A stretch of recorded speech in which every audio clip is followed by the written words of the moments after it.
What is up, everyone? Welcome back to our channel. Welcome back to TechMan.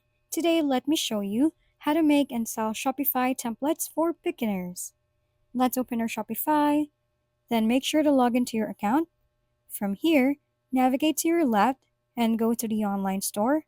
On the Themes tab, you can create one by using this popular themes below. So as you can see, I have my theme ready over here. Click these three buttons, then click on download. On this prompt, just simply click send email.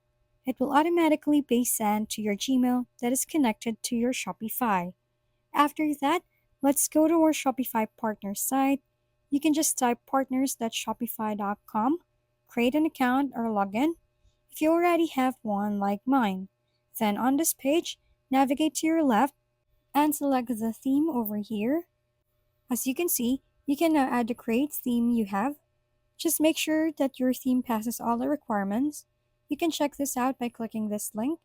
If you think that you're good to go, download your theme by going to your Gmail. Open this email from Shopify and click this theme export. The file should be compressed or in zip format. Just simply drag and drop your file over here and hit upload theme, and there you go. If we've been helpful, kindly give us a thumbs up and don't forget to hit the subscribe and bell button for more contents. For any questions and suggestions, comment down below.